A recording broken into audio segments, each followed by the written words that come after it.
ನಮಸ್ಕಾರ. ಎಲ್ಲ ಹೇಗಿದ್ದೀರಾ? ಎಲ್ಲ ಚೆನ್ನಾಗಿದ್ದೀರಾ? ಕೈ ಎತ್ಬೋದು ಹೇಗೆ?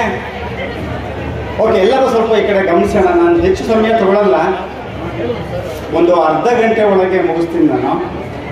ಈ ದಿನ ಏನು ಬೆಂಗಳೂರು ದಕ್ಷಿಣ ವಲಯ 2ರ ಒಂದು ಶಿಕ್ಷಕ ದಿನಾಚರಣೆಯ ನಿಮಿತ್ತ ಇಲ್ಲಿ ಸೇರಿರ್ತಕ್ಕಂಥ ಈ ಒಂದು ಶಿಕ್ಷಕರ ದಿನಾಚರಣೆಯನ್ನು ಕ್ಷೇತ್ರ ಶಿಕ್ಷಣಾಧಿಕಾರಿಗಳ ಕಚೇರಿ, ಪ್ರಾಥಮಿಕ ಮತ್ತು ಪ್ರೌಢಶಾಲಾ ಶಿಕ್ಷಕರ ಸಂಘಗಳು ಮತ್ತು ಎಲ್ಲ ಶಿಕ್ಷಕರು ಸೇರಿ ಇವತ್ತು ನೀವೆಲ್ಲರೂ ಆಚರಣೆಯನ್ನು ಮಾಡ್ತಾ ಇದ್ದೀರಾ.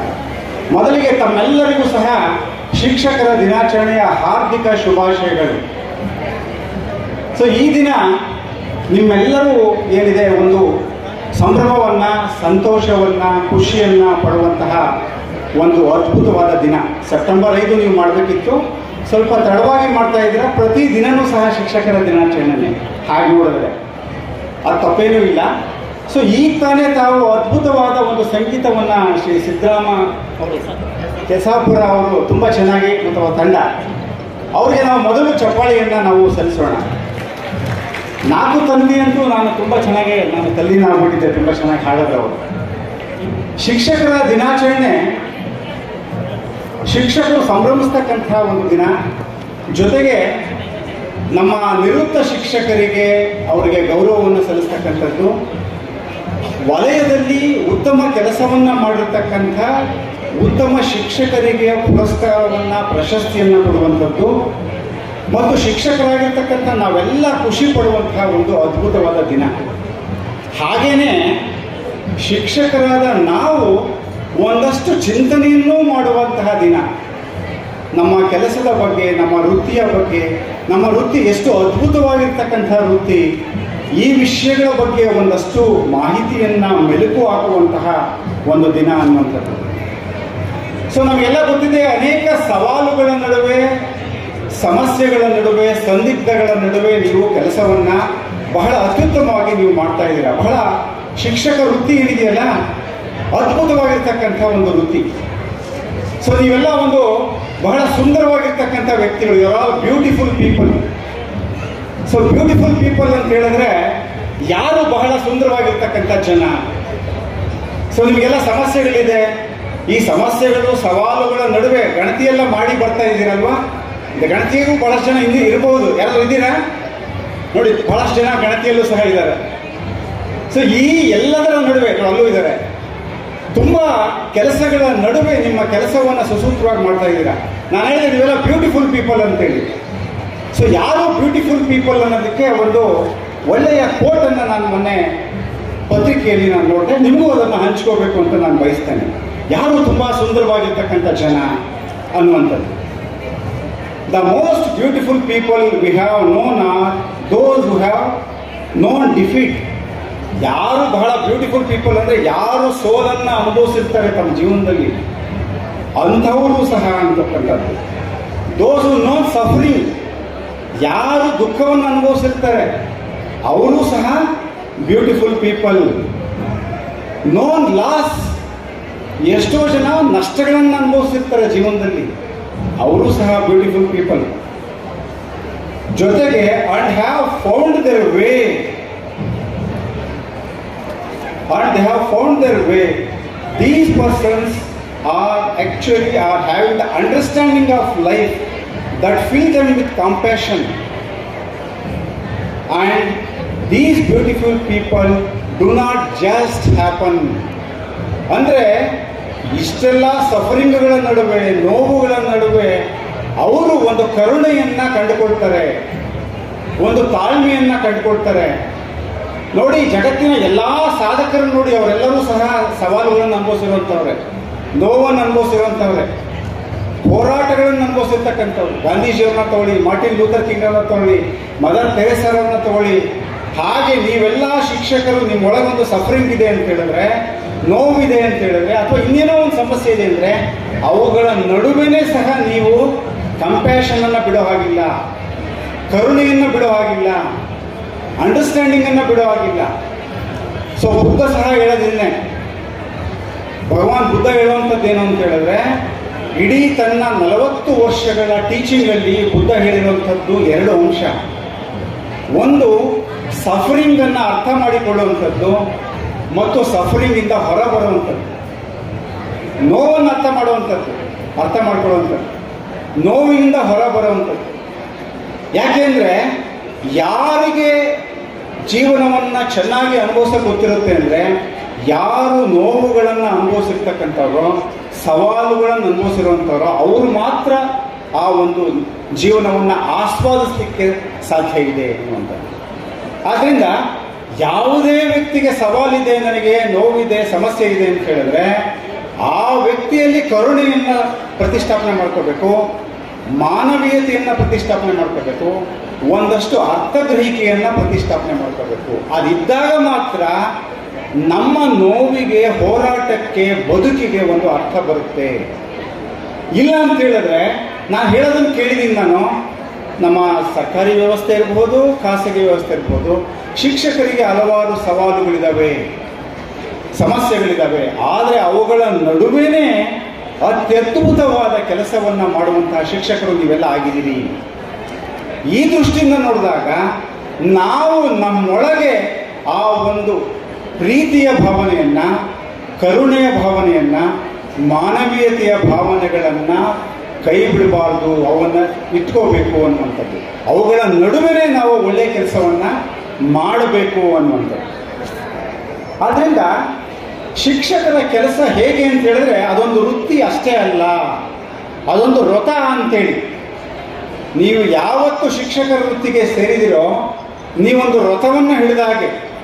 ಯಾಕೆಂದರೆ ಎಂತಹ ವ್ರತ ಅಂತ ಹೇಳಿದ್ರೆ, ಅದು ನೀವು ಪ್ರತಿದಿನ ನಿಮ್ಮೊಳಗೆ ಒಂದಷ್ಟು ಕರುಣೆಯನ್ನು, ಒಂದಷ್ಟು ಒಳ್ಳೆಯ ವಿಷಯಗಳನ್ನು ತುಂಬಿಕೊಂಡು ವಿದ್ಯಾರ್ಥಿಗಳ ಮುಂದೆ ನಗುತ್ತಾ ನಿಲ್ಬೇಕಾಗತ್ತೆ.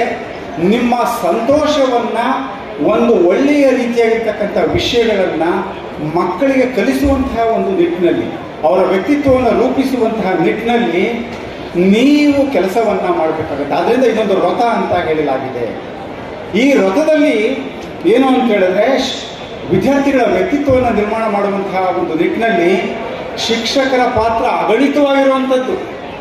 ಅದಕ್ಕೆ ಒಂದು ಒಳ್ಳೆಯ ಸೇಯಿಂಗ್ ಇದೆ, ದ ಟೀಚರ್ ಅಫೆಕ್ಟ್ಸ್ ಎಟರ್ನಿಟಿ.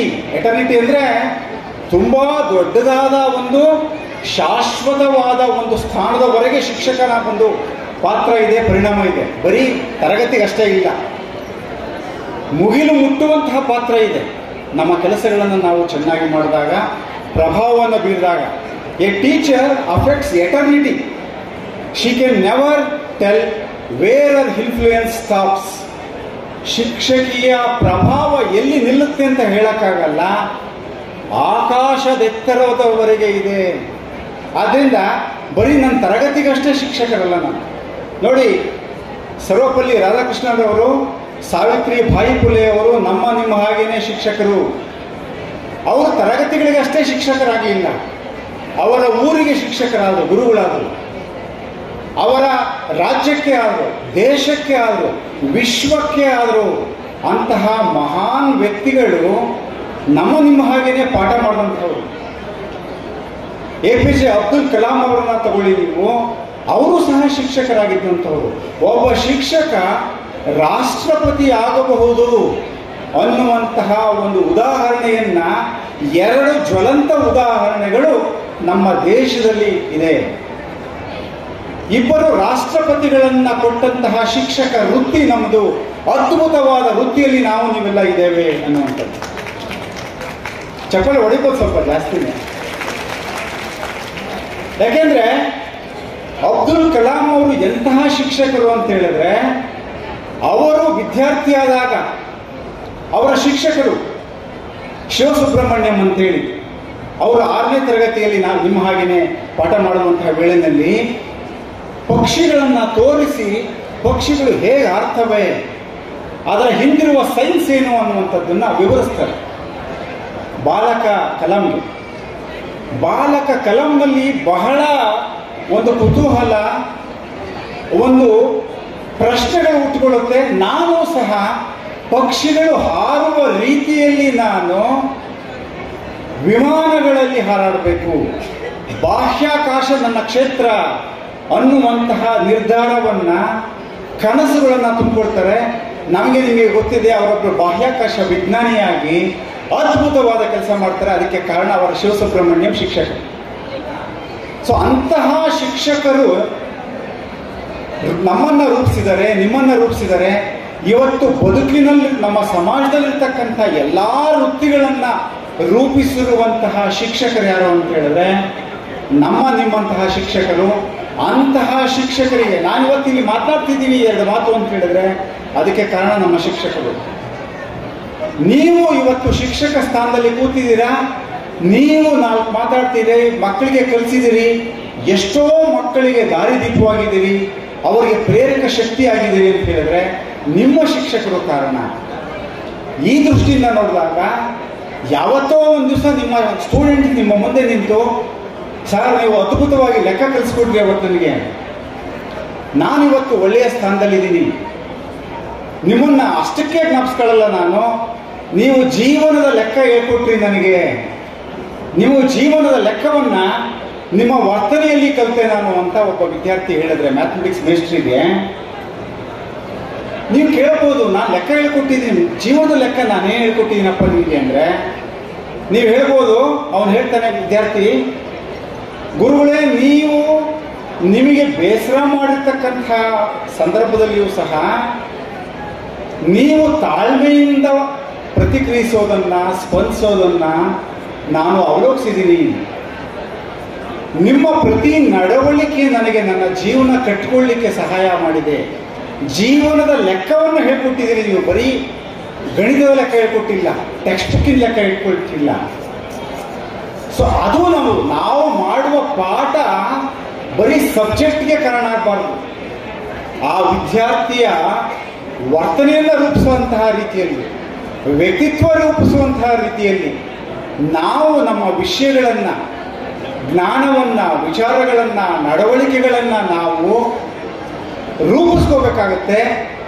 ಮಕ್ಕಳಿಗೆ ನಿರಂತರವಾಗಿ ಪ್ರೇರಕ ಶಕ್ತಿ ಆಗಬೇಕಾಗುತ್ತೆ ನಾವು ಅನ್ನುವಂಥದ್ದು. ಈ ನಿಟ್ಟಿನಲ್ಲಿ ನನಗೆ ಒಂದು ಝೆನ್ ಕಥೆ ನೆನಪಿ ಬರುತ್ತೆ. ಒಬ್ಬ ಪ್ರೊಫೆಸರ್ ಇರ್ತಾನೆ, ಅವನಿಗೆ ಝೆನ್ ಬಗ್ಗೆ ತಿಳ್ಕೋಬೇಕು ಅಂತ, ಝೆನ್ ಪ್ರಿನ್ಸಿಪಲ್ ತತ್ವಗಳನ್ನ ತಿಳ್ಕೋಬೇಕು ಅಂತ ಆ ಊರಿನಲ್ಲಿದ್ದಂತಹ ಒಬ್ಬ ಝೆನ್ ಸಂತರ ಹತ್ರ ಹೋಗ್ತಾನೆ. ಹೋಗಿ ಗೊತ್ತಿದೆ ನಮಗೆ ಮಾಸ್ಟರ್ಗಳಿಗೆ, ಪ್ರೊಫೆಸರ್ಗಳಿಗೆ ಸ್ವಲ್ಪ ಜಾಸ್ತಿ ತಿಳ್ಕೊಂಡಿರ್ತೀವಿ ಅನ್ನುವಂತಹ ಒಂದು ನಿಲುವು ಕೆಲವರಿಗೆ ಇರಬಹುದು, ಅನೇಕರಿಗೆ ಇರಬಹುದು, ನಿಮ್ಮಲ್ಲೂ ಕೆಲವರಿಗೆ ಬಹಳಷ್ಟು ಜನಕ್ಕೆ ಇರಬಹುದು. ಆ ಪ್ರೊಫೆಸರ್ ಆ ಸಂತನ ಹತ್ರ ಮಾತನಾಡಬೇಕಾದ್ರೆ ತನ್ನ ವಿಚಾರಗಳನ್ನ ಹೇಳಲಿಕ್ಕೆ ಶುರು ಮಾಡ್ತಾನೆ. ಅವನು ಕಲೀಲಿಕ್ಕೆ ಬಂದಿರುವಂಥದ್ದು, ಆದರೆ ಅವನು ಮಾಡಿದ್ದೇನೋ ತನ್ನ ಬಗ್ಗೆ ಹೇಳ್ಕೊಳ್ಳಿಕ್ಕೆ ಶುರು ಮಾಡ್ದ, ತನಗೆ ಗೊತ್ತಿರುವ ವಿಷಯಗಳನ್ನ ಹೇಳ್ಕೊಳ್ಳಿಕ್ಕೆ ಶುರು ಮಾಡ್ದ, ನಿಲ್ಲಿಸಲೇ ಇಲ್ಲ. ಅವಾಗ ಸಂತರು ನಿಜವಾಗ್ಲೂ ಬಹಳ ತಿಳುವಳಿಕೆ ಇರುವಂಥವ್ರು, ವಿದ್ವಾಂಸರು, ಜ್ಞಾನಿಗಳು ಹೇಗೆ ಅಂದರೆ ಅವರು ಮಾತಿನಲ್ಲಿ ಕಲಿಸಲ್ಲ ಪಾಠನ, ಯಾವುದಾದ್ರೂ ಬೇರೆ ಮೂಲಕ ಕಲಿಸ್ತಾರೋ, ಅವರ ನಡವಳಿಕೆ ಮೂಲಕ ಕಲಿಸ್ತಾರೋ. ಅವ್ರೇನ್ ಮಾಡ್ತಾರೆ ಅಂತ ಹೇಳಿದ್ರೆ, ಚಹಾ ಕುಡಿಯೋಣ ಪ್ರೊಫೆಸರ್ ಅವರೇ ಅಂತೇಳಿ ಒಂದು ಕಪ್ಗೆ ಸಾಸರ್ ಇರುತ್ತೆ, ಅದಕ್ಕೆ ಚಹಾವನ್ನ ಅವರೇ ತಂದು ಹಾಕಕ್ಕೆ ಶುರು ಮಾಡ್ತಾರೆ. ಪೂಜೆಯಲ್ಲಿ ಹಾಕ್ತಾ ಹೋಗ್ತಾರೆ, ಕಪ್ ತುಂಬಿಬಿಡುತ್ತೆ, ತುಂಬುತ್ತಾ ಹೋಗುತ್ತೆ, ತುಂಬಿ ಸಾಸರ್ ಮೇಲೆ ಬೀಳುತ್ತೆ. ಪ್ರೊಫೆಸರ್ ಗಮನಿಸ್ತಾ ಇದ್ದಾರೆ, ಸಾಸರ್ ಮೇಲೆಲ್ಲ ತುಂಬೋಯ್ತು, ಇನ್ನೂ ತುಂಬ ಹೋಗ್ತಾ ಇದೆ, ಕೆಳಗೆ ಚಿಲ್ತಾ ಇದೆ, ಏನಾಗ್ತಾ ಇದೆ ಅಂತ ಗೊತ್ತಿಲ್ಲ ಪ್ರೊಫೆಸರ್ಗೆ. ಅವರು ಒಂದು ಕ್ಷಣ, ಸ್ವಾಮೀಜಿಗಳೇ ನೋಡಿ ತುಂಬೋಗಿದೆ, ಕಪ್ ತುಂಬಿದೆ, ಸಾಸರ್ ತುಂಬಿದೆ, ನೀವಿನ್ನೂ ಹಾಕ್ತಾರೇ ಇದ್ದೀರಾ. ಆಗ ಸಂತರು ಹೇಳ್ತಾರೆ, ನೀವು ಹಾಗೆ ತುಂಬಿಕೊಂಡಿದ್ದೀರಿ, ನಿಮ್ಮ ಅಂತರಂಗದ ಬಟ್ಟಲು ತುಂಬೋಗಿದೆ. ನಾನು ಗಮನಿಸ್ತಾ ಇದ್ದೀನಿ, ಬಹಳ ಜನ ಮಾತಾಡ್ತಾ ಇದ್ದಾರೆ, ತಾವೆಲ್ಲ ಮಾತಾಡ್ತಾ ಇದ್ದೀರಿ, ನಿಮ್ಮ ಕತೆ, ಈ ಕತೆ ನಿಮಗೆ ಹೇಳಿದ್ದು. ನಿಮ್ಮ ಅಂತರಂಗದ ಬಟ್ಟಲು ತುಂಬಿ ಹೋದಾಗ ಕೇಳಿಸ್ಕೊಳ್ಳಕ್ಕೆ ಜಾಗ ಇಲ್ಲ, ಬರೀ ಹೇಳಕ್ಕಷ್ಟೇ ಜಾಗ ಇದೆ. ಏನೋ ನಾನು ಹೇಳಬೇಕು ಪಕ್ಕದವ್ರಿಗೆ. ನಿಮ್ಮ ಮುಂದಿರುವಂತಹ ಯಾವುದೇ ವ್ಯಕ್ತಿ, ಒಂದು ಮಗು, ಒಬ್ಬ ಪೋಷಕ ಹೇಳುವುದನ್ನ ಕೇಳಿಸ್ಕೊಳ್ಳಕ್ಕಾಗಲ್ಲ. ಯಾಕೆಂದ್ರೆ ನನ್ನೊಳಗೆ ಎಲ್ಲ ವಿಷಯ ಇದೆ, ಏನಿದ್ರು ನಾನು ಹೇಳೋಣಷ್ಟೇ. ಶಿಕ್ಷಕ ಹೇಳುವವನು ಮಾತ್ರ ಅಲ್ಲ, ಕೇಳಿಸಿಕೊಳ್ಳುವವನು ಒಳ್ಳೆಯ ಶಿಕ್ಷಕನಾಗಬಲ್ಲ, ಸ್ಪಂದಿಸಬಲ್ಲ. ಮೌನವನ್ನು ಅರ್ಥ ಮಾಡಿಕೊಳ್ಳುವವನು ಒಳ್ಳೆಯ ಶಿಕ್ಷಕನಾಗಬಲ್ಲ. ನೋಡಿ, ಸಭೆಯಲ್ಲಿ ಕೂತಿದ್ದೀರಿ, ಸಮಾರಂಭದಲ್ಲಿ ಕೂತಿದ್ದೀರಿ, ಅದ್ಭುತವಾದ ಗಾಯನವನ್ನು ಇವರು ಪ್ರಸ್ತುತಪಡಿಸಿದ್ದಾರೆ. ನಂತರ ನಾನು ಮಾತಾಡ್ತಾ ಇದ್ದೀನಿ, ಬಹಳಷ್ಟು ಜನ ಪಕ್ಕದಲ್ಲಿರೋರ ಜೊತೆ ಮಾತಾಡ್ತಾ ಇದ್ದಾರೆ, ಸ್ನೇಹಿತರ ಜೊತೆ ಮಾತಾಡಲಿಕ್ಕೆ ಸ್ನೇಹಿತರು ಸಿಕ್ಕಿದ್ದಾರೆ, ಇಲ್ಲ ಅಂತಲ್ಲ.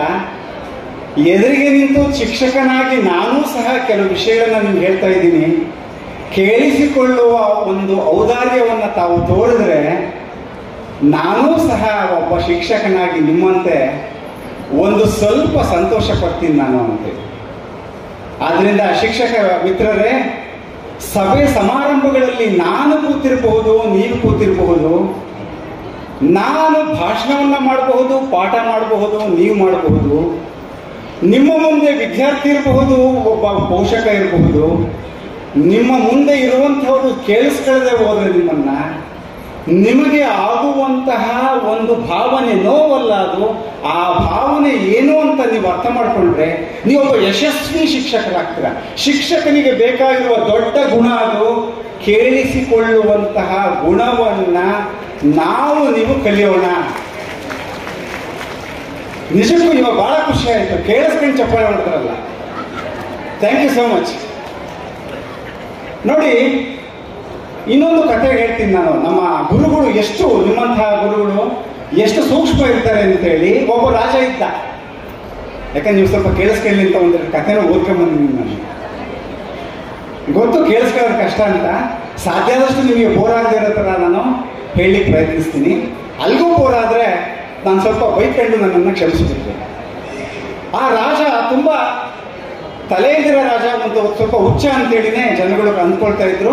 ಆದರೆ ಯಾರೂ ರಾಜರಿಗೆ ಹೇಳಕ್ಕಾಗಲ್ಲ. ಅವನು ಒಂದು ದಿವಸ ಅವನ ಮಗ ಚಿಕ್ಕವನು, ಒಂದು 12 ವರ್ಷದವನು, ಪಾರ್ಕಲ್ಲಿ ಉದ್ಯಾನವನದಲ್ಲಿ ಆಟ ಆಡಕ್ಕೆ ಹೋದ. ಬಿಟ್ಬಿಟ್ಟ, ಗಾಯ ಆಗ್ಬಿಡ್ತು, ರಕ್ತನೂ ಬಂದ್ಬಿಡ್ತು ಅವನಿಗೆ. ಆಗ ಬಂದು ಅವರ ರಾಜ ಭಟರು ಬಂದು ಹೇಳಿದ್ರು, ರಾಜರೇ, ಈಗ ಮಗನಿಗೆ, ನಿಮ್ಮ ಮಗನಿಗೆ, ಯುವರಾಜನಿಗೆ ಗಾಯ ಆಗ್ಬಿಟ್ಟಿದೆ, ಹೀಗೆ ಅವನು ಬಿದ್ದುಬಿಟ್ಟ ಪಾರ್ಕಲ್ಲಿ ಅಂತ. ರಾಜ ಮುಂಚೆನೆ ತಿಳುವಳಿಕೆ ಇಲ್ಲ. ಅವನೇ ಮಾಡ್ದ, ಪಾರ್ಕಿಗೆ ಎಲ್ಲ ನಾಳೆನೆ ನೀವು ಈ ಒಂದು ಇದೇನಿರುತ್ತಲ್ಲ, ಒಂದು ಚರ್ಮದ, ಪ್ರಾಣಿಗಳ ಚರ್ಮದ ಹೊದಿಕೆಯನ್ನು ಹಾಕಿಸ್ಬಿಡ್ರಿ. ಹುಲ್ಲಿದೆ, ಎಲ್ಲ ಇದೆ ಅಲ್ಲಿ ಉದ್ಯಾನವನ, ಅಲ್ಲಿ ಹಾಕ್ಸ್ಬಿಡ್ರಿ ಅಂದ್ಬಿಟ್ಟ. ಬಿದ್ದರೆ ನೋವಾಗಬಾರ್ದು ಮಗ. ತಿಳುವಳಿಕೆ ಇಲ್ಲದಿರೋ ಹುಚ್ಚಿನಂತಹ ರಾಜ ಅವನು. ಮಂತ್ರಿಗೆ ಬಹಳ ಕಷ್ಟ. ಅಂತಹ ರಾಜರ ಹತ್ರ ಮಂತ್ರಿ ಆಗ್ಬೇಕಾದ್ರೆ ಎಷ್ಟು ಕಷ್ಟ ನೋಡಿ. ಮಂತ್ರಿ ಹೆಂಗೆ ಹೇಳ್ಬೇಕು ಅಂತೇಳಿ, ಮಹಾರಾಜರೇ ಹೊರಗಡೆ ಬಂದಾಗ ಬಿದ್ದರೆ ಅವನು ತಪ್ಪಿಸ್ಬೇಕು ಅಂತ ಅವನು. ಅವಾಗ ರಾಜ ಹೇಳ್ದ. ರಾಜ ಇನ್ನೂ ಸ್ವಲ್ಪ ತಿಕ್ಕ, ಇಡೀ ನಮ್ಮ ರಾಜ್ಯದ ಎಲ್ಲಾ ಕಡೆ ಹಾಕ್ಸ್ಬಿಡ್ರಿ ಅಂತಂದ. ಏನ? ಚರ್ಮದ ಹೊದಿಕೆಯನ್ನ. ಅಯ್ಯೋ ಶಿವನ, ಏನಪ್ಪ ಮಾಡೋದು, ಹೇಳಂಗಿಲ್ಲ. ಇವಾಗ 3ನೇ ಸರಿ ಕೇಳಿದ್ರೆ ಏನ್ ಮಾಡುತ್ತೆ, ಸಿಟ್ಟು ಬರುತ್ತೆ ರಾಜರು ಗೊತ್ತಲ್ಲ, ಅವರು ಜಾಸ್ತಿ ಸಿಟ್ಟು ಬಂದ್ರೆ ಶಿರಚ್ಛೇದನ.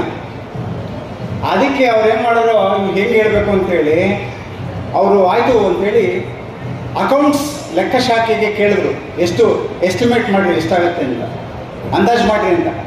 ಎಲ್ಲ ಅಂದಾಜು ಮಾಡಿದ್ರು. ಅವನ ತಿಜೋರಿಯಲ್ಲಿರೋದಕ್ಕಿಂತ ಹೆಚ್ಚಿಗೆ ದುಡ್ಡು ಖರ್ಚಾಗತ್ತೆ ರಾಜನ. ಅವಾಗ ಬಂದು ರಾಜನಿಗೆ ಹೇಳಲೇಬೇಕಾಯ್ತು.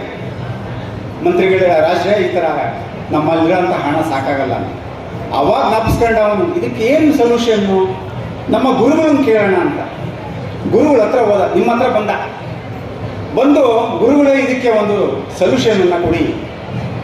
ಗುರುಗಳು ಸಹ ಹೇಳಂಗಿಲ್ಲ ಜಾಸ್ತಿ, ಯಾಕಂದರೆ ರಾಜರುಗಳಿಗೆ ಬಹಳ ಹುಷಾರಾಗಿನೇ ಹೇಳ್ಬೇಕು. ಅವಾಗ ಅವರು, ನಿಮ್ಮದು ಒಳ್ಳೆ ಯೋಚನೆ, ಇಡೀ ರಾಜ್ಯಕ್ಕೇ ಚರ್ಮದ ಹೊದಿಕೆ ಹಾಕ್ಸೋದು, ಆದರೆ ಸ್ವಲ್ಪ ಸಾಧುವಲ್ಲ. ಇನ್ನೊಂದು ಮಾಡ್ಬೋದು ನೀವು. ಏನು ಅಂತ ಹೇಳಿದ್ರೆ, ನಿಮ್ಮ ಮಗನಿಗೆ ಚರ್ಮದ ಒಂದು ಬೂಟುಗಳನ್ನು ಕಾಲಿಗೆ ಹಾಕಿಸ್ಬಿಡಿ. ಇದು ಒಂದು ಒಳ್ಳೆಯ ಉಪಾಯ. ಛೇ, ಎಂಥ ಒಂದು ನೀವು ಸೊಲ್ಯೂಷನನ್ನು ಕೊಟ್ರಿ ಅಂತ ಬಹಳ ಖುಷಿಯಾಗ್ಬಿಡುತ್ತೆ ರಾಜನಿಗೆ. ಆದರೆ ಗುರುಗಳು ಅಷ್ಟಕ್ಕೆ ಸುಮ್ಮನಾಗಲ್ಲ. ದೇಹದ ನೋವು ಆದರೆ, ಕಾಲಿಗೆ ನೋವಾದರೆ ತಡೆಯುವಂಥದ್ದು, ಮುಳ್ಳನ್ನು ಆದರೆ ತಡೆಯುವಂಥದ್ದು ಚರ್ಮದ ಬೂಟು. ಆತ್ಮಕ್ಕೆ ನೋವಾದರೆ ತಡೆಯುವಂಥದ್ದು ಯಾವುದು? ಅದಕ್ಕೆ ತಾಳ್ಮೆ, ಸಹನೆ ಅನ್ನುವಂತಹ ಬೂಟುಗಳನ್ನು ಹಾಕಿಕೊಳ್ಬೇಕು ನಾವು ಅನ್ನುವಂತಹ ಒಂದು ಅದ್ಭುತವಾದ ಒಂದು ಸಂದೇಶವನ್ನು ರಾಜ ಕೊಡ್ತಾನೆ, ಗುರು ಕೊಡ್ತಾನೆ. ಅಂದರೆ ನಮ್ಮ ಆತ್ಮಕ್ಕೆ ನಮ್ಮೆಲ್ಲರೂ ಸಹ ನಮಗೆ ನೋವಾಗುತ್ತೆ. ಎಷ್ಟೋ ಸಾರಿ ಅನೇಕ ಸನ್ನಿವೇಶಗಳು ನಮಗೆ ನೋವನ್ನು ತರ್ತವೆ. ನಮಗೆ ಬೇಕಾಗಿರೋದೇನು ಅಂದರೆ ತೃಪ್ತಿ, ಸಹನೆ, ಶಾಂತಿ ಅನ್ನುವಂತಹ ಬೂಟುಗಳನ್ನು, ರಕ್ಷಾ ಕವಚವನ್ನು ನಾವು ನಮ್ಮ ಆತ್ಮಕ್ಕೆ ಹಾಕ್ಕೊಂಡ್ರೆ ನಾವು ನಿಜಕ್ಕೂ ಸಹನೆಯಿಂದ ನಮ್ಮ ಜೀವನದ ಸವಾಲುಗಳನ್ನು ಎದುರಿಸಲಿಕ್ಕೆ ಸಾಧ್ಯ ಆಗುತ್ತೆ ಅನ್ನೋದು. ಈಗ ನೋಡಿ, ಇವಾಗ ನಾವೆಲ್ಲರೂ ಸಹ ಬಹಳ ಆಧುನಿಕವಾಗಿರುವಂತಹ ಒಂದು ಸನ್ನಿವೇಶದಲ್ಲಿ ಇದ್ದೀವಿ ನಾವು. ಈಗೆಲ್ಲ ಬರುವಂತಹ ಜನ್ರೇಷನ್ ಯಾವುದು ಅಂದರೆ 2025ಕ್ಕೆ ಬರುವಂತಹ ಜನ್ರೇಷನ್. ಮೊನ್ನೆ ಜನವರಿ 1 ಹುಟ್ಟಿರೋಂತಹ ಮೊದಲು ಹುಟ್ಟದಂತಹ ಮಗು, ಅಲ್ಲಿಂದ ಹುಟ್ಟಿದಂತಹ ಮಕ್ಕಳೆಲ್ಲರೂ ಸಹ ಜನ್ರೇಷನ್ ಬೀಟಾ ಜನ್ರೇಷನ್. ಮುಂಚೆ ಜೆನ್ ಎಕ್ಸ್ ಅಂತ ನೀವೆಲ್ಲರೂ ಕೆಲವರು 1965ರಿಂದ 80ನೇ ಇಸ್ವಿಯವರೆಗೆ ಹುಟ್ಟಿರುವಂಥವರೆಲ್ಲ ಜೆನ್ ಎಕ್ಸ್ ಜನ್ರೇಷನ್ ಅಂತ. ಸುಮ್ಮನೆ ಕೆಲವರು ನಮ್ಮ ಸಾಮಾಜಿಕ ಶಾಸ್ತ್ರಜ್ಞರು ಅದನ್ನು ಕೊಟ್ಟಿದ್ದಾರೆ ಅವರು ಅರ್ಥ ಮಾಡ್ಕೊಳ್ಳಿಕ್ಕೆ. ಜೆನ್ ವೈ ಅನ್ನುವಂಥವ್ರು 81ರಿಂದ 96, ನೀವುಗಳು ಜಾಸ್ತಿ ಇರಬಹುದು. ಜೆನ್ ಎಕ್ಸ್ ಇರ್ಬೋದು, ವೈ ಇರ್ಬೋದು. ನಿಮ್ಮ ಸ್ಟೂಡೆಂಟ್ಸ್, ನಿಮ್ಮ ಸ್ಕೂಲಲ್ಲಿ ಇರುವಂಥವ್ರು ಬಹಳ ಜನ ಜೆನ್ ಝಿ, ಮಿಲೇನಿಯಲ್ ಅಂತ 2000ನೇ ಇಸ್ವಿಯಿಂದ 97ರಿಂದ 2010ವರೆಗೂ ಹುಟ್ಟಿರುವಂಥವ್ರು ಮಿಲೇನಿಯಲ್. ಎಲ್ಲ ಮೊಬೈಲನ್ನು ನೋಡಿ ಹುಟ್ಟಿರುವಂಥವ್ರು, ಮೊಬೈಲ್ ಜೊತೆಗೆ ಇರುವಂಥವ್ರು. Zen alpha 2010ರಿಂದ 2024. ನಿಮ್ಮ ತರಗತಿಗಳಲ್ಲಿ ಜೆನ್ ಆಲ್ಫಾ ಇದೆ, ಜೆನ್ ಝಿ ಇದೆ. ಈಗ ಜನರೇಷನ್ ಬೀಟಾ ಬರ್ತಾ ಇದೆ. ನೋಡಿ, ಹುಟ್ಟಿದಾಗೇನೆ ಮೊಬೈಲ್ಗಳನ್ನು ಕಂಡುಕೊಂಡು ನೋಡಿ 25ರಲ್ಲಿ ಹುಟ್ಟಿರೋಂಥ ಮಕ್ಕಳು AI ಅನ್ನು ಕಂಡುಕೊಂಡೇ ಹುಡ್ತಾರೆ. AI, ಆರ್ಟಿಫಿಷಿಯಲ್ ಇಂಟೆಲಿಜೆನ್ಸ್ ಎಲ್ಲ ಕೊಡುತ್ತೆ ಮೊಬೈಲ್. ನಮಗೆ ಯಾವ ಮಾಹಿತಿ ಕೇಳಿದ್ರೆ ಕೊಟ್ಬಿಡುತ್ತೆ ಮೊಬೈಲ್. ಆದರೆ ನೀವು AI ಅನ್ನು ಯೂಸ್ ಮಾಡಿದ್ರೆ ಗೂಗಲ್ ಅಥವಾ ಇಂಟರ್ನೆಟ್ಟಲ್ಲಿ ಎಷ್ಟು ಫಾಸ್ಟಾಗಿ ಕೊಡುತ್ತೆ ಅಂದರೆ, ಚಾಟ್ GPT ಇರ್ಬೋದು, ಜೆಮಿನಿ AI ಇರ್ಬೋದು, ಪರ್ಪ್ಲೆಕ್ಸಿಟಿ AI ಇರ್ಬೋದು. There are so many apps ಇದಾವೆ. ಯಾರಾದರೂ ಯೂಸ್ ಮಾಡಿದ್ರೆ ಚಾಟ್ GPT ಎಷ್ಟು ಜನ ಯೂಸ್ ಮಾಡಿದ್ದೀವಿ? Very nice. ನೋಡಿ, ಈ ಭಾಷಣಕ್ಕೆ ನಾನು ತಯಾರಿ ಮಾಡಬೇಕಾದ್ರೆ ನಾನು ಸುಮ್ಮನೆ ಕೊಟ್ಟೆ, ಶಿಕ್ಷಕರ ದಿನಾಚರಣೆಗೆ ನನಗೊಂದು ಭಾಷಣ ಕೊಡ್ರಿ 20 ನಿಮಿಷದ್ದು ಅಂತ.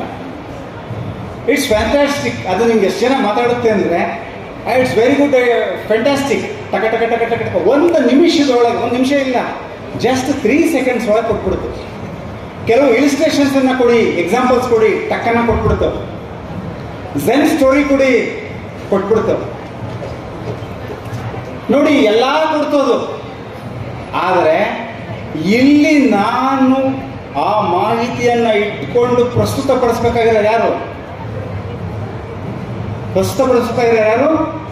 ನಾನು ಒಬ್ಬ ಹ್ಯೂಮನ್ ಬೀಯಿಂಗ್. ಪ್ರಸ್ತುತಪಡಿಸ್ಬೇಕಾದ್ರೆ ಹೇಗೆ ಪ್ರಸ್ತುತಪಡಿಸ್ಬೇಕು ಅನ್ನೋದು ನನಗೆ ಗೊತ್ತಿರಬೇಕಾ? ನಿಮ್ಮ ಜೊತೆ ಹೇಗೆ ಕನೆಕ್ಟ್ ಆಗಬೇಕು ಅನ್ನೋದು ನನಗೆ ಗೊತ್ತಿರಬೇಕಲ್ಲ. ಬರೀ ಇನ್ಫಾರ್ಮೇಷನ್ ಉಪಯೋಗ ಆಗಲ್ಲ. ಇದನ್ನು ಯಾಕೆ ಹೇಳ್ತಿದ್ದೀನಿ ಅಂದರೆ, ನಿಮ್ಮ ತರಗತಿಗೆ ಬರುವಂತಹ ಹುಡುಗರಿಗೆ ಎಲ್ಲ ಮಾಹಿತಿ ಇದೆ ಅವರಲ್ಲಿ. ನೀವೇನೋ ಸೋಲಾರ್ ಸಿಸ್ಟಮ್ ಪಾಠ ಮಾಡಬೇಕು ಇವತ್ತು, ಮಕ್ಕಳಿಗೆ ಹೇಳ್ತೀರಾ, ಮಕ್ಕಳೇ ನಾಳೆ ಸೋಲಾರ್ ಸಿಸ್ಟಮ್ ಪಾಠ ಮಾಡ್ತೀನಿ ಅಂತ. ಆ ಮಗು ಆರ್ಟಿಫಿಷಿಯಲ್ ಇಂಟೆಲಿಜೆನ್ಸ್ನ ನೋಡ್ಕೊಂಡು ಎಲ್ಲ ವಿಷಯ ನೋಡ್ಕೊಂಡು ಬಂದ್ಬಿಡುತ್ತೆ ಅಂತ ಇಟ್ಕೊಳ್ಳಿ. ನಿಮ್ಮ ಕೆಲಸ ಏನವಾಗ? ಅರ್ಧ ಗೊತ್ತಿದೆ ಮಗುಗೆ. ಶಿಕ್ಷಕ ವೃತ್ತಿನೇ ಬೇಡವಾ? ಆದರೆ ಯಾವುದು ಕಂಪ್ಯೂಟರ್ ಕೊಡಲ್ಲ, ಯಾವುದು AI ಕೊಡಲ್ಲ, ಅದನ್ನ ಶಿಕ್ಷಕ ಕೊಟ್ಟರೆ ಮಾತ್ರ ನಮ್ಮ ಕೆಲಸಕ್ಕೆ ಬೆಲೆ, ಕೆಲಸಕ್ಕೆ ಮೌಲ್ಯ. ಕೊಡಕ್ಕೆ ಸಾಧ್ಯ ಇದೆಯಾ? Yes or no? ಯಾರು ಹೇಳ್ತಾ ಇಲ್ಲ. ಮತ್ತೆ ಡಿಸ್ಕನೆಕ್ಟ್ ಆದ್ರ, ಕನೆಕ್ಷನ್ ಮಿಸ್ ಆಯ್ತಾ? ಹೆಂಗೆ ಕೊಡ್ಬೋದು ಅಂದರೆ, ನೀವು ನಿಮ್ಮ ಬೋಧನೆಯ ಕ್ರಮದಲ್ಲಿ ಬದಲಾವಣೆ ಮಾಡ್ಕೋಬೇಕು. ಅವಾಗಲೇ ಸಕ್ಸಸ್ ಆಗೋದು. ನಾವು ಪಾಠ ಮಾಡ್ತೀವಿ, ಹುಡುಗರು ಕೇಳಿಸ್ಕೊಳ್ಳೋದಿಲ್ಲ ಸರ್. ಇವಾಗ ಕೇಳಿಸ್ಕೊಳ್ಳಲ್ಲ ಅವ್ರು. ಇವಾಗ ಯಾಕೆ ಅಂದರೆ ಅವರ ಜನ್ರೇಷನ್ ಬೇರೆ, ನಿಮ್ಮ ಜನ್ರೇಷನ್ ಬೇರೆ. ನೀವು ಕಲಿತಂತಹ ರೀತಿ ಬೇರೆ, ಅವರು ಕಲಿತು ಬರುವಂತಹ ರೀತಿ ಬೇರೆ. 10 ನಿಮಿಷಕ್ಕೆ 5 ನಿಮಿಷಕ್ಕೆ ಅವರ ಅಟೆನ್ಷನ್ ಚೇಂಜ್ ಆಗುತ್ತೆ. ಅವರು ರೀಲ್ಗಳನ್ನು ನೋಡ್ಕೊಂಡು ಬೆಳೆದಿರೋರು, ನೀವು 18-22 ರೀಲ್ಗಳೆಲ್ಲ ಸಿನಿಮಾಗಳನ್ನ ನೋಡ್ಕೊಂಡು ಬೆಳೆದಿರೋರು. ನೀವು ದೊಡ್ಡ ರೀಲ್ ಫಿಲಮ್ ನೋಡಿರೋರು, ನೀವು 3 ಗಂಟೆ ಫಿಲಮ್ಗಳನ್ನ. ಅವ್ರು ನೋಡಿದ್ರೆ 35 ಸೆಕೆಂಡು, 1 ನಿಮಿಷದ ರೀಲ್. ಅವಾಗೇನು ಅಂದರೆ ನಿಮ್ಮ ಬೋಧನಾ ಕ್ರಮ ಚೇಂಜ್ ಮಾಡ್ಕೋಬೇಕು, ಮಕ್ಕಳಿಗೆ ಕನೆಕ್ಟ್ ಆಗಬೇಕು, ಹ್ಯೂಮನ್ ಎಲಿಮೆಂಟ್ ತರಬೇಕು. ಅವರನ್ನು ನೀವು ಕಲಿಯುವ ವಿಷಯವನ್ನು ಚಿಕ್ಕ ಚಿಕ್ಕ ಭಾಗಗಳನ್ನಾಗಿ ಮಾಡಿ ಮಕ್ಕಳನ್ನು ತೊಡಗಿಸ್ಕೊಂಡು ಕಲಿಸ್ಬೇಕು. ಅವ್ರನ್ನ ಚಿಕ್ಕ ಚಿಕ್ಕ ಗುಂಪುಗಳನ್ನ ಮಾಡಬೇಕು, ಕನೆಕ್ಷನ್ ಮಾಡಬೇಕು. ಬರೀ ನೀವು ಬೋರ್ಡ್ನಲ್ಲಿ ಪಾಠ ಮಾಡ್ತೀರಿ ಚಾಕ್ ಪೀಸ್ ಇಟ್ಕೊಂಡು ಅಂದರೆ ನಿಮ್ಮೆಲ್ಲ ಇನ್ಫಾರ್ಮೇಷನ್ ಅವ್ರಿಗೆ ಗೊತ್ತಿದೆ. ಅಲ್ಲೇ ಕ್ಲಾಸ್ ರೂಮಲ್ಲೇ ಮೊಬೈಲ್ ತಂದಿದ್ರೆ ಹುಡುಗ, ನೀವು ಏನು ಹೇಳ್ತಾ ಇದ್ದೀರೋ ಅದರಲ್ಲಿರುವ ತಪ್ಪುಗಳು ಹುಡುಕ್ಬೋದು ಅವನು. ಅದಕ್ಕಿಂತ ಅದ್ಭುತವಾದ ಮಾಹಿತಿನ ಮೊಬೈಲಲ್ಲಿ ತೆಗೆದುಬಿಡ್ತಾನೆ ಅವನು. ಹಂಗಾದ್ರೆ ನಿಮ್ಮ ಕೆಲಸ ಏನು? ಆ ಕನೆಕ್ಷನನ್ನು ಬಿಲ್ಡ್ ಮಾಡೋಂಥದ್ದು ನಿಮಗೆಲ್ಲ ಅದು ಮಾಡಬೇಕಾಗಿರೋದು. ಮಕ್ಕಳಿಗೆ ಕನೆಕ್ಟ್ ಆಗಬೇಕು. ಕನೆಕ್ಟ್ ಆಗೋದು ಅಂದ್ರೆ ಏನು? ಅವನಿಗೆ ಪ್ರಿಯವಾಗ್ಬೇಕು ನೀವು, ಅವನಿಗೆ ಖುಷಿ ಕೊಡ್ಬೇಕು ನೀವು, ಅವನನ್ನು ತೊಡಗಿಸ್ಕೋಬೇಕು ನೀವು, ಅವನಿಗೆ ಉದಾಹರಣೆಗಳನ್ನು ಅವನ ಹಿನ್ನೆಲೆಯಲ್ಲಿ ಕೊಡ್ಬೇಕು ನೀವು. ಮಕ್ಕಳನ್ನ ಜೊತೆ ಸೇರಿಸಿ ಚರ್ಚೆ ಮಾಡಬೇಕು. ಅವನಿಗೆ ಅನುಕೂಲ ಆಗುವಂಥದ್ದು, ಅವನಿಗೆ ಇಷ್ಟ ಇರುವಂತಹ ಉದಾಹರಣೆಗಳನ್ನು ಅವನ ಬಾಯಿಂದ ಕೇಳಬೇಕು. ನಾವು ಬರೀ ಪಾಠ ಮಾಡಿದರೆ ಅವನ ಅನುಭವಗಳನ್ನು ಕೇಳಲಿಲ್ಲ ಅಂದರೆ ನಾಲೆಡ್ಜನ್ನು ಮಗು ಕನ್ಸ್ಟ್ರಕ್ಟ್ ಮಾಡ್ಕೊಳ್ಳಿಕ್ಕೆ ಆಗಲ್ಲ. ಇನ್ಫಾರ್ಮೇಷನ್ ಪ್ರೊವೈಡರ್ಸ್ ನಾವಾದರೆ ನಾವು ಶಿಕ್ಷಕರಾಗಿ ಯಶಸ್ವಿಯಾಗಲಿಕ್ಕೆ ಸಾಧ್ಯ ಆಗಲ್ಲ. ಇದು ನೀವೆಲ್ಲ ಈಗ ಅನುಭವಿಸ್ತಾ ಇದ್ರೆ ನಿಮ್ಮ ಕ್ಲಾಸುಗಳಲ್ಲಿ. ಸಾರ್ ಹುಡುಗರು ಪಾಠ ಕೇಳಲ್ಲ ಅವರು ಕೇಳೋ ಥರ ಮಾಡಬೇಕು. ನೀವು ದೂರಿದ್ರೆ ಉಪಯೋಗ ಇಲ್ಲ. ಸಾರ್ ಅವರು ಸರಿಯಾಗಿ ಕೇಳಿಸ್ಕೊಳ್ಳಲ್ಲ, ನಮ್ಮ ಹುಡುಗರು ಉಪಯೋಗ ಇಲ್ಲ. ಉಪಯೋಗ ಆಗೋ ಥರ ಮಾಡುವಂತಹ ಶಿಕ್ಷಕರು ನಿಮ್ಮಲ್ಲೂ ಕೆಲವರು ಜನ ಇದ್ದೇ ಇರ್ತೀರಿ, ಬಹಳಷ್ಟು ಜನ. ಅವರು ಯಾವ ಸ್ಟ್ರಾಟಜಿ ಮಾಡ್ತಿದ್ದಾರೆ ಅಧ್ಯಯನ ಮಾಡ್ಕೋಬೇಕು. ಹೆಚ್ಚು ಪ್ರಯತ್ನಶೀಲರಾಗಬೇಕು. ನಾವು ಆ ಪ್ರೊಫೆಸರ್ ಥರ ನಾವೆಲ್ಲ ಗೊತ್ತಿದೆ ನಮಗೇನೋಂಗಿಲ್ಲ.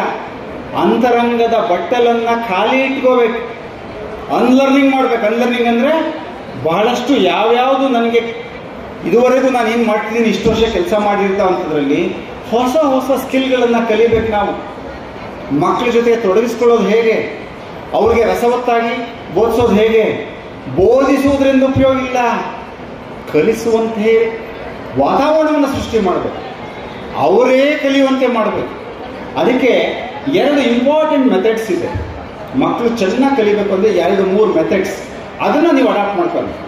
ಯಾವ 2-3 ಮೆಥಡು ಅಂತ ಹೇಳಿದ್ರೆ blended learning and flipped class room ಅಂತ. ಸ್ವಲ್ಪ ದೊಡ್ಡ ಹುಡುಗರಿಗೆ ಇದನ್ನು ಬಳಸ್ಕೋಬೋದು. ಒಂದು 4-5ನೇ ಕ್ಲಾಸ್ ಮೇಲಿರೋಂಥದ್ದು. ಓದೋಕ್ಕೆ ಬರೆಯೋಕ್ಕೆ ಬರಬೇಕು, ಅದನ್ನಂತೂ ಫಸ್ಟ್ ಕಲಿಸ್ಬೇಕು ನೀವು. ಓದೋಕ್ಕೆ ಬರೆಯೋಕ್ಕೆ ಬರಲಿಲ್ಲ ಅಂದ್ರೆ ಆಗಲ್ಲ. ಫಸ್ಟ್ FLN, ಆಮೇಲೆ ಓದಿದ್ದು. ಓದೋಕ್ಕೆ ಬರೆಯೋಕ್ಕೆ ಬರಲಿಲ್ಲ ಅಂದರೆ ಮತ್ತೆ ಆಗೋದೇ ಇಲ್ಲ. ಏನಿದು ಬ್ಲೆಂಡೆಡ್ ಲರ್ನಿಂಗ್ ಅಂತ ಹೇಳಿದ್ರೆ, ನಾಳೆ ಏನು ಪಾಠ ಮಾಡ್ತೀರಾ ಮಕ್ಕಳಿಗೆ ಹೇಳ್ಬಿಡ್ಬೇಕು. ನೋಡಿ ನಾಳೆ ಈ ಪಾಠ ಮಾಡ್ತೀನಿ, ನೀವು ಒಂದು ಸ್ವಲ್ಪ ನಿಮ್ಮ ಮೊಬೈಲ್ಗಳು ಇದ್ದರೆ ಸ್ವಲ್ಪ ಅದ್ರ ಬಗ್ಗೆ ನೋಡ್ಕೊಂಬರೋಕ್ಕೆ ಸಾಧ್ಯ ಇದೆಯಾ? ನೋಡ್ಕೊಂಬರ್ರಿ ನೀವೆಲ್ಲ 5-10 ನಿಮಿಷದೊಳಗೆ. ಮಕ್ಕಳಿಗೆ ರೆಡಿ ಮಾಡಿ. ಹೈಸ್ಕೂಲಲ್ಲಿ, ಹೈಯರ್ ಪ್ರೈಮರಿಯಲ್ಲಿ ಇದು ವರ್ಕ್ ಆಗುತ್ತೆ. They come with preparation. Class ರೂಮಲ್ಲಿ ಟೈಮಲ್ಲಿ ಏನು ಮಾಡಬೇಕು ಅಂದರೆ ಅವರು ಕಲಿತು ಬಂದಿರೋದನ್ನ ಡಿಸ್ಕಷನ್ ಮಾಡಲಿಕ್ಕೆ ಅವಕಾಶ ಕೊಡಬೇಕು, ಕೊಲಾಬ್ರೇಷನ್ ಮಾಡಬೇಕು. ಒಂದು 40 ನಿಮಿಷದ ಪೀರಿಯಡಲ್ಲಿ ಒಂದು 15-20 ನಿಮಿಷ ಇದಕ್ಕೆ ಉಪಯೋಗಿಸಿ ಆಮೇಲೆ ನೀವು ಕ್ಲಾಸ್ ಮಾಡಬೇಕು. ಜೋಡಿಸ್ಬೇಕಷ್ಟೇ, ಮತ್ತೆಲ್ಲ ಮಾಡೋ ಅವಶ್ಯಕತೆ ಇಲ್ಲ. ಆಗ ನೋಡಿ ಫ್ಲಿಪ್ಡ್ ಕ್ಲಾಸ್ ರೂಮ್ ಅಂದರೆ ಒಂದಷ್ಟು ಮನೆಗೆ ಓದ್ಕೊಂಡ್ಬರ್ತಾರೆ. ಬ್ಲೆಂಡೆಡ್ ಅಂದರೆ offline online, you are blending both. So that is blended learning. Flipped ಅಂದರೆ ಈಗ ನಾವು ಮಾಡೋದೇನು ಅಂದರೆ ಲರ್ನಿಂಗ್ ಟೀಚಿಂಗ್ ಟ್ರೆಡಿಷನಲ್ ಸ್ಟೈಲ್, ನಾನೇ ಪಾಠ ಮಾಡಬೇಕು ಅಂತ. ಹಂಗೇನಿಲ್ಲ, ಮಕ್ಕಳು ಕಲಿಯಬಲ್ಲರು, ಅವ್ರು ಅರ್ಧ ಕಲ್ತ್ಕೊಂಡ್ಬರ್ತಾರೆ. ನಾನೇನು ಮಾಡ್ತೀನಿ, ಇಲ್ಲಿ ಜೋಡಿಸ್ತೀನಿ, ಇಲ್ಲಿ ಆಕ್ಟಿವಿಟೀಸ್ ಕೊಡ್ತೀನಿ, ಚರ್ಚೆ ಮಾಡಿಸ್ತೀನಿ, ಆಮೇಲೆ ನಾನು ವ್ಯಾಲ್ಯೂಡೇಷನ್ ಮಾಡ್ತೀನಿ, ಪೂರಕವಾಗಿ ನಾನು ಪಾಠ ಮಾಡ್ತೀನಿ. ನೋಡಿ, ಈ ಥರದ ಅಪ್ರೋಚನ್ನು ಮಾಡಬೇಕು. ಡಿಫ್ರೆನ್ಷಿಯೇಟೆಡ್ ಇನ್ಸ್ಟ್ರಕ್ಷನ್ ಅಂತ ಇನ್ನೊಂದು ಮೆಥಡ್ ಇದೆ. ಏನದು ಅಂತ ಹೇಳಿದ್ರೆ, ನಿಮ್ಮ ತರಗತಿಯಲ್ಲಿ 40 ಹುಡುಗರು ಇದ್ದರೆ 40 ಹುಡುಗರು ಬೇರೆ ಬೇರೆ ಕೆಪಾಸಿಟಿ, ಬೇರೆ ಬೇರೆ ಇಂಟೆಲಿಜೆನ್ಸು, ಬೇರೆ ಬೇರೆ ರೀತಿಯಲ್ಲಿದ್ದಾರೆ. ಅವರಿಗೆ ಸರಿ ಹೊಂದುವಂತೆ ನೀವು ಗ್ರೂಪ್ಗಳನ್ನು ಮಾಡಬೇಕಾಗತ್ತೆ. ಅವ್ರಿಗೆ ನಮ್ಮ ಬೋಧನೆ ಹೇಗಿರುತ್ತೆ ಭಾಳ ಸರಿ ಅಂತ ಹೇಳಿದ್ರೆ, ಕಲಿತವ್ರು ಕಲಿತಾರೆ, ಕಲಿದೇ ಇರೋರು ಕಲಿಯಲ್ಲ.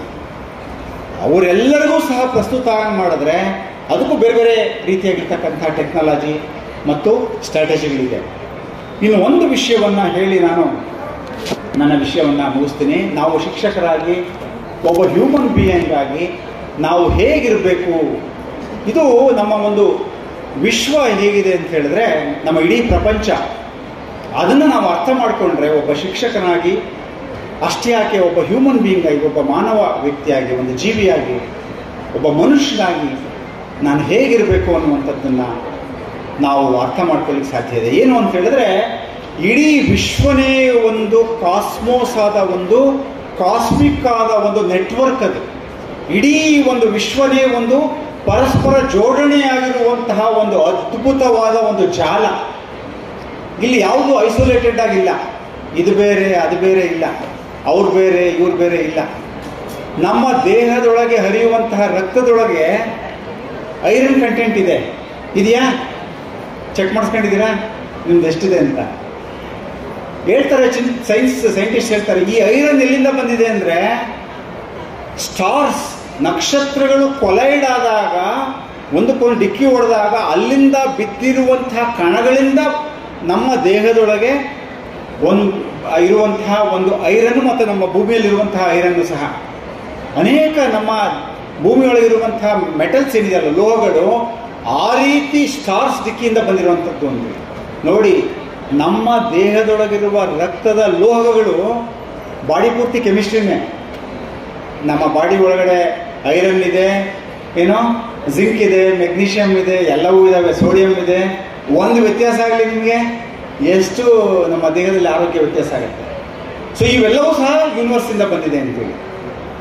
ಇವತ್ತು ನಾನು ಇಲ್ಲಿ ಮಾತನಾಡ್ತಾ ಇದ್ದೀನಿ, ಈ ಮೈಕನ್ನು ಕಂಡುಹಿಡಿದಿರೋಂತಹ ಮಹಾನುಭಾವ ಯಾರೋ, ಇದನ್ನು ಇಟ್ಟಿರೋಂತಹ ಮಹಾನುಭಾವ ಯಾರೋ, ಇದನ್ನು ಜೋಡಿಸಿರುವಂತಹ ಶಿಕ್ಷಕ ವೃಂದ ನೀವು, ಇಲ್ಲಿ ಸಂಗೀತ ಹೇಳುವಂತಹ ಅವರ ಉಪಕರಣಗಳನ್ನು ಕಂಡುಹಿಡಿದಿರುವಂತಹ ಯಾರೋ ಮಹಾನುಭಾವರು. ನಾವು ಈ ಜೀವನ ಮಾಡುವಂತಹ ಜೀವನ ಏನಿದೆ ಎಲ್ಲ ನಂದು ಅಂತ ಅನ್ಕೊಂತೇವೆ. ಪರಸ್ಪರ ಪರಸ್ಪರ ಪರಸ್ಪರ ಪ್ರಾಣಿಗಳು, ಪಕ್ಷಿಗಳು, ಜೀವಿಗಳು, ಇತರ ವ್ಯಕ್ತಿಗಳು, ಇವುಗಳೆಲ್ಲರಿಂದ ಸೇರುವಂತಹ ಕಾಣಿಕೆಗಳಿಂದ ನಮ್ಮ ಇಡೀ ಜೀವನವನ್ನು ನಾವು ಕಟ್ಕೊಂಡಿದ್ದೀವಿ. ಈ ಜೀವನಕ್ಕೆ ನಾವು ಋಣಿಯಾಗಿರ್ಬೇಕಾಗತ್ತೆ. ಇಡೀ ಈ ಒಂದು ಜೀವನಕ್ಕೆ ನಾವು ಕೃತಜ್ಞತೆಯನ್ನು ಸಲ್ಲಿಸಬೇಕಾಗತ್ತೆ. ನಾವೊಬ್ಬ ಶಿಕ್ಷಕರಾಗಿದ್ದೀವಿ ಅಂದರೆ ಅಂತ ಹೇಳಿದ್ರೆ, ನಮ್ಮ ಗುರುಗಳಿಗೆ, ನಮ್ಮ ತಂದೆ ತಾಯಿಗಳಿಗೆ, ನಮ್ಮ ಸಮಾಜಕ್ಕೆ, ನಮ್ಮ ಅಕ್ಕಪಕ್ಕ ಮನೆಯಲ್ಲಿ ಯಾರೋ ನಮಗೆ ಸಹಾಯ ಮಾಡಿದರೆ, ಜೊತೆಗೆ ಯಾರೋ ಒಬ್ಬರು ನಮ್ಮ ಬಂಧುಗಳು, ನಮ್ಮ ಅಣ್ಣ ತಮ್ಮ ಅಕ್ಕ ತಂಗಿ ಬಂಧುಗಳು ನಮಗೆ ಆಶ್ರಯಾಗಿ ನಿಂತಿದ್ದಾರೆ ಅಂದರೆ ಅವ್ರಿಗೆ ಋಣಿ ಆಗಬೇಕಾಗತ್ತೆ. ನಮ್ಮ ಶಿಕ್ಷಕರು, ನಿಮ್ಮ ಮಿತ್ರರಿಗೆ ಋಣಿ ಆಗಬೇಕಾಗುತ್ತೆ, ನಿಮ್ಮ ಕಲೀಗ್ಸ್ಗೆ, ವಿದ್ಯಾರ್ಥಿಗಳಿಗೆ ಋಣಿ ಆಗಬೇಕಾಗತ್ತೆ. ಈ ಒಂದು ಕೃತಜ್ಞತೆಯನ್ನು, ಒಂದು ಗ್ರೇಟ್ಫುಲ್ನೆಸ್ಸನ್ನು ನಿಮ್ಮ ಒಂದು ತಲೆ ಒಳಗೆ, ನಿಮ್ಮ ಭಾವದಲ್ಲಿ, ಹೃದಯದಲ್ಲಿ ತುಂಬಿಕೊಂಡಾಗ ಜಗಳಕ್ಕೆ ಆಸ್ಪದ ಇಲ್ಲ, ಕೋಪಕ್ಕೆ ಆಸ್ಪದ ಇಲ್ಲ. ಯಾಕೆಂದರೆ ಇಡೀ ಪ್ರಪಂಚನೇ ನಂದಲ್ಲ. ಪ್ರಾಣಿ ಪಕ್ಷಿ, ನಮ್ಮ ಮನೆಗೆ ಬೆಳಗ್ಗೆನೇ ನಂದಿನಿ ಹಾಲು ಇಟ್ಟೋಗ್ತಾರೆ, ಯಾರೋ ಒಬ್ರು ಕೊಡ್ತಾರೆ, ಅಥವಾ ನೀವೇ ಹೋಗಿ ತೊಗೊಂಡ್ಬರ್ತೀರಾ, ಪ್ಯಾಕೆಟಲ್ಲಿ ಬರುತ್ತೆ. ಎಲ್ಲಿಂದ ಬಂತದು? ಯಾವುದೋ ಹಸುವಿಂದ ಬಂತು. ಆ ಹಸು ಯಾರೋ ಸಾಕಿದ್ರು. ಆ ಸಾಕಿರುವಂತಹ ಹಸುವಿನಿಗೆ ಬಂದಿರೋಂತಹ ಹುಲ್ಲು ಯಾವುದೋ ಒಂದು ಭೂಮಿಯಲ್ಲಿ ಬೆಳೆದಿರುವಂಥದ್ದು, ಅದನ್ನು ಯಾರೋ ತಂದರು. ನಿಮ್ಮ ದೇವರಿಗೆ ಮುಡ್ಸೋಂಥ ಹೂವು ಎಲ್ಲಿಂದನೋ ಬಂತು. ನೋಡಿ, ಪ್ರತಿಯೊಂದೂ ಸಹ ನಾವೆಲ್ಲವೂ ಸಹ ಕೃತಕವಾಗಿ ತಗೊಂತೀವಿ. ನಾವು ಎಲ್ಲ ಏನೋ ನನಗೆ ಸ್ಯಾಲ್ರಿ ಬಂದಿದೆ, ನಾನು ಕೊಡ್ತೀನಿ, ದುಡ್ಡು ಕೊಡ್ತೀನಿ, ಅದು ಸಿಗುತ್ತೆ ಅಂತ. ಅಷ್ಟು ಸುಲಭವಾಗಿಲ್ಲ ಜೀವನ. ಈ ಹಿನ್ನೆಲೆಯನ್ನು ನಾವು ಪ್ರತಿ ಸಾರಿ ಸಹ ನಾವು ನಮ್ಮ ಹೃದಯದೊಳಗೆ, ನಮ್ಮ ಭಾವದೊಳಗೆ ತುಂಬಿಕೊಂಡಾಗ ನಿಮ್ಮ ಶಾಲೆಯಲ್ಲಿ ಜಗಳ ಇರಲ್ಲ, ನಿಮ್ಮ ಫ್ರೆಂಡ್ಸ್ ಜೊತೆಗೆ ನೀವು ಜಗಳ ಆಡಲ್ಲ, ನಿಮ್ಮ ವಿದ್ಯಾರ್ಥಿಗಳನ್ನು ಸಹನೆಯಿಂದ ನೋಡ್ಕೊಳ್ತೀರಿ, ಒಳ್ಳೆಯ ಭಾವವನ್ನು ತುಂಬಿಕೊಳ್ತೀರಿ. ಒಂದು ಟೀಮ್ ಬಿಲ್ಡಿಂಗ್ ಆಗುತ್ತೆ. ನಿಮಗೆ ಆನಂದ ಸೃಷ್ಟಿಯಾಗತ್ತೆ, ನಿಮಗೆ ಸಂತೋಷ ಸೃಷ್ಟಿಯಾಗತ್ತೆ, ಅಸಹನೆ ಇಲ್ಲ ನಿಮಗೆ.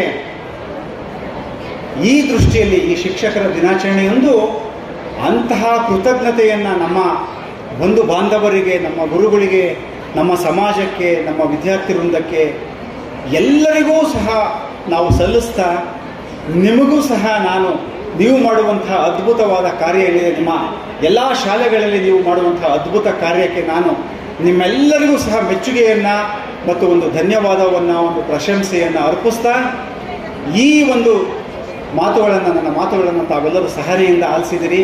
ನನಗೆ ಇವತ್ತು ಇಲ್ಲಿ ಈ ಶಿಕ್ಷಕರ ದಿನಾಚರಣೆಯಂದು ನಾನು ಹೇಳಿದೆ, ಶಿಕ್ಷಕರ ದಿನಾಚರಣೆ ದಿವಸ ತುಂಬ ಚೆನ್ನಾಗಿ ನಮ್ಮ ಮೇಡಮ್ಗಳು ಮಾಸ್ಟರ್ಗಳು ಡ್ರೆಸ್ ಮಾಡ್ಕೊಂಡು ಬಂದಿರ್ತಾರೆ. ಅವತ್ತೊಂದು ಅಕೇಶನ್ನು ರೇಷ್ಮೆ ಸೀರೆ ಹೊರ ತೆಗಿಲಿಕ್ಕೆ, ಆಭರಣ ತೆಗಿಲಿಕ್ಕೆ, ಫೋಟೋಗಳನ್ನು ತೆಗೆಸ್ಕೊಂಡು ಅವರು ಸ್ಟೇಟಸಲ್ಲಿ ಹಾಕೊಳ್ಳಿಕ್ಕೆ ನನ್ನ ಮಾತು ಯಾರೂ ಕೇಳಲ್ಲ, ಬೇಡ ಮೇಡಮ್ ಅಂತ ಹೇಳಿದೆ ಗಿರಿಜಾ ಮೇಡಮ್ಗೆ, ವಿ ಒ ಮೇಡಮ್ಗೆ. ಇಲ್ಲ, ನೀವು ಬರಲೇಬೇಕು ಅಂದರು, ನೀವು ಕೇಳಿಸ್ಕೊಂಡಿದ್ದೀರಾ. ನನಗೆ ಬಹಳ ಖುಷಿಯಾಗಿದೆ. ನನ್ನನ್ನು ಇಲ್ಲಿ ಕರೆದಂತಹ ಆಹ್ವಾನಿಸಿದಂತಹ ಕ್ಷೇತ್ರ ಶಿಕ್ಷಣಾಧಿಕಾರಿಗಳು ಮತ್ತು ನಮ್ಮ ಸರ್ವ ಪ್ರಾಥಮಿಕ ಮತ್ತು ಪ್ರೌಢಶಾಲಾ ಶಿಕ್ಷಕರ ಸರ್ವ ಸಂಘಟನೆಗಳು ಮತ್ತು ಇಲ್ಲಿ ಆಗಮಿಸಿ ಇಲ್ಲಿ ಭಾಗವಹಿಸಿರ್ತಕ್ಕಂತಹ ಪ್ರತಿಯೊಬ್ಬ ಶಿಕ್ಷಕರು ಎಲ್ಲರಿಗೂ ಸಹ ನಾನು ಧನ್ಯವಾದಗಳನ್ನು, ಕೃತಜ್ಞತೆಗಳನ್ನು ಸಲ್ಲಿಸ್ತಾ ತಮ್ಮೆಲ್ಲರಿಗೂ ಸಹ ನಮಸ್ಕಾರ, ಧನ್ಯವಾದ, ಥ್ಯಾಂಕ್ ಯು.